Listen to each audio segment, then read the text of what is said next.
হয়েছিল যে 7ই ফেব্রুয়ারি চূড়ান্ত তালিকা ঘোষণা হবে। তারপরে এটা অবশেষে দাঁড়ালো গিয়ে 28শে ফেব্রুয়ারি। আমরা জানি না যে 28শে ফেব্রুয়ারিতেই হবে কি না। বারবার করে এই যে সময় বৃদ্ধি করতে হচ্ছে, তার থেকে তো একটা জিনিস স্পষ্ট যে তাড়াহুড়ো করে তড়িঘড়ি করে 2 মাসের মধ্যে যে এসআইআর প্রক্রিয়ার জন্য নেমেছিল, যার জন্য প্রায় 150 সহ নাগরিককে আমরা হারিয়েছি, এটা একেবারেই পরিকল্পনাহীন, বুদ্ধি জ্ঞানহীন। আমি তো বলবো বাংলার বিরুদ্ধে ষড়যন্ত্র। ওনারা চাইলে 2024-এর লোকসভা ভোটের পরেই এসআইআরটা শুরু করে দিতে পারত, তাহলে এত সমস্যা তৈরি হতো না, মানুষকে মরতে হতো না, বিএলওদের মরতে হতো না, কাউকে কিছু করতে হতো না। যে ভয়ঙ্কর পরিস্থিতি এসআইআরের নামে বাংলায় শুরু করেছে এবং বিজেপির অঙ্গুলি হিলনে পুতুলের মতো নাচছে ইলেকশন কমিশন। আজকে কার্যত বারবার করে ইলেকশন কমিশনকে এই 2.5-3 মাসে নাজেহাল হয়ে গেছে এসআইআর কর্মী যারা গ্রাউন্ডে কাজ করছে। প্রতিদিন নতুন নতুন আপডেট। কদিন আগে খবরের কাগজে পড়লাম যে আমাদের সিইও মনোজ আগরওয়াল বলছে একটা ফর্ম নাকি বেরিয়েছে, যে ফর্মটা নাকি গ্রাউন্ডে বিএলও বা যারা এসআইআর কর্মী তারা ইয়েও করছে, ফিল আপও করাচ্ছে। মনোজ আগরওয়াল বলছে আমি জানি না এই ফর্মের ব্যাপারে কিছু, সিইও নিজেই জানে না, চলে আসছে। এই অরাজকতা, এই মানুষকে মারা কেন? প্রশ্নটা হলো দিনের শেষে কেন আমাদের এটা জানতে হবে।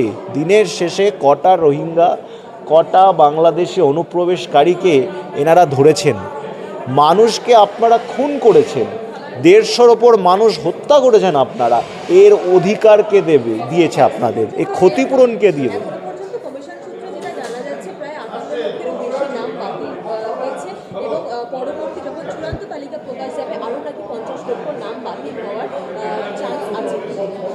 দেখুন, এটা তো বাতিলের নির্বাচন কমিশন যাকে আমরা চিনি, সুকুমার সেনের নির্বাচন কমিশন, যারা তৈরি হয়েছিল গণতন্ত্রের স্তম্ভকে প্রতিষ্ঠিত করার জন্য। সেখানে সেই ভারত, যেই ভারতে শিক্ষার অভাব, যেই ভারতে সাক্ষরতার অভাব, সুকুমার সেন তখন তার টিমকে নিয়ে প্রান্তিক এলাকায় গিয়ে শেষ মানুষটাকেও যাতে ভোট দিতে পারে তার চেষ্টা করেছিল।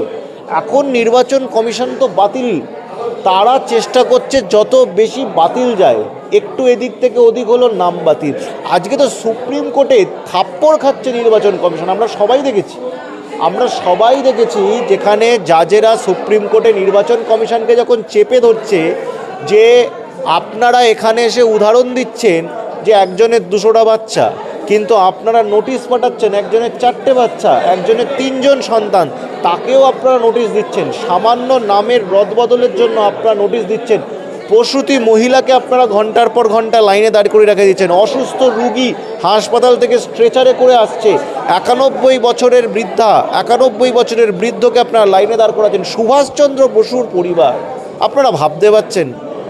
আমার লজ্জা লেগেছে খবরটা পড়ে, যে আমাকে 47 সালে যে দেশ স্বাধীন করে দিল সুভাষচন্দ্র বসুকে কোন ভারতবর্ষ আমরা তৈরি করে দিলাম, কোন বাংলা তৈরি করে দিলাম, তার পরিবারের লোকেদেরকে আজকে অপমান সহ্য করতে হচ্ছে। যার জন্য আজকে স্বাধীনভাবে বেঁচে আছি, ওই নির্বাচন কমিশনের মাইনে যার জন্য পায় তারা, সেই সুভাষচন্দ্র বসুর পরিবারকে আজকে আমায় প্রশ্ন করব তোমরা ভারতীয় কি না? অমর্ত্য সেন নোবেলজয়ী, বিশ্ববিখ্যাত, সারা পৃথিবীতে যার নাম আছে, যে সারা পৃথিবীতে পূজিত শ্রদ্ধেয়, সেই অমর্ত্য সেনকে জিজ্ঞেস করছেন আপনি ভারতীয় কি না? উনি ভারতীয় বলে তো আমি গর্বিত। উনি আমার ভারতের নাম গৌরব চারদিকে ছড়িয়ে দিয়েছেন। জ্ঞানেশ কুমার কি করেছেন? বিজেপির থেকে সুযোগ সুবিধা নিয়ে ফেলে ফুপে একেবারে বেলুন হয়ে গেছে। তার নিজের মেয়েকে ডিএম বানিয়েছে, সেখানে তার মেয়ের ওখানে মারা যাচ্ছে লোকেরা, তার বিরুদ্ধে তদন্তের দাবি করেছে বিরোধীরা উত্তরপ্রদেশে, সেটা নিয়ে কোনো কথা নেই। ঠিক আছে, লুটে পুটে খাওয়ার একটা সিস্টেম তৈরি করেছে, নিজেদের লোকেদেরকে ঢুকিয়ে যা ইচ্ছা তাই শুরু করেছে এরা।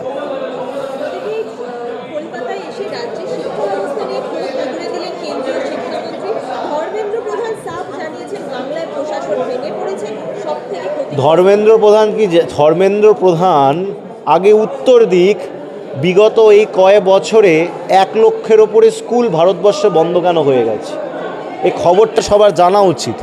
1 লক্ষের ওপরে বিদ্যালয় ভারতবর্ষে বিজেপির আমলে বন্ধ হয়ে গেছে, এবং তার 1 নম্বর তালিকায় আছে ডবল ইঞ্জিন সরকার, মধ্যপ্রদেশ, উত্তরপ্রদেশের মতো রাজ্যরা। আগে ধর্মেন্দ্র প্রধান সেই উত্তর দিক।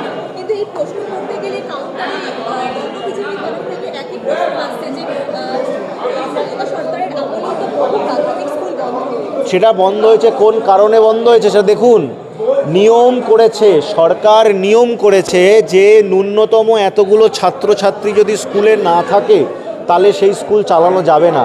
এখন যদি কোনো জায়গাতে ছাত্রছাত্রীর সংখ্যা সরকারের বেঁধে দেওয়া সংখ্যার নিচে হয়ে যায়, সরকার বাধ্যই স্কুলটা বন্ধ করতে। একজন দুজনকে নিয়ে তো স্কুল চালানো যায় না। এমন তো না যে সরকার ধাক্কা মেরে মেরে লোকেদেরকে স্কুল থেকে বার করে দিয়েছে, সেখানে বাধ্য হয়েছে সরকার করতে। কিন্তু একটাও কি ছেলে মেয়ে আছে যে স্কুলে পড়াশোনা করছে না? আমাকে এটা প্রশ্ন দিন, একটাও কি ছেলে মেয়ে যে পড়াশোনা করছে না? কিন্তু আমরাও দেখতে পাই ভারতবর্ষে এই মুহূর্তে শিক্ষার কি হাল। কুশিক্ষা, অশিক্ষা, অবৈজ্ঞান, ইতিহাস বিকৃত করা, যা যা করা যায় তা করছে, যা যা করা যায়। আজকে ভারতবর্ষে আমাদের কোথায়, আজকে দেখুন আমরা কোন পৃথিবীতে বাস করছি, যেখানে চীন প্রতিদিন লাফিয়ে লাফিয়ে এগিয়ে যাচ্ছে, সেখানে ভারতবর্ষ কী নিয়ে তর্ক করছে, কী নিয়ে আলোচনা করছে, কী নিয়ে? গরুর দুধে সোনা আর গোবরের মধ্যে থেকে আর গোমূত্র থেকে ক্যান্সারের ওষুধ, এইটা হচ্ছে ভারতবর্ষের আলোচনার বিষয়। এটা নিয়ে আমরা তর্ক বিতর্ক করি, লজ্জা হওয়া উচিত।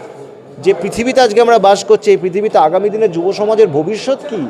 ভবিষ্যৎ থাকবে যেখানে আমরা দেখতে পাই সারাদিকে আর্টিফিশিয়াল ইন্টেলিজেন্স, রোবোটিক্স থেকে শুরু করে কোয়ান্টাম কম্পিউটার, পুরো পৃথিবী আজকে লাফিয়ে লাফিয়ে এগোচ্ছে। সেখানে ভারতবর্ষের কী আলোচনা?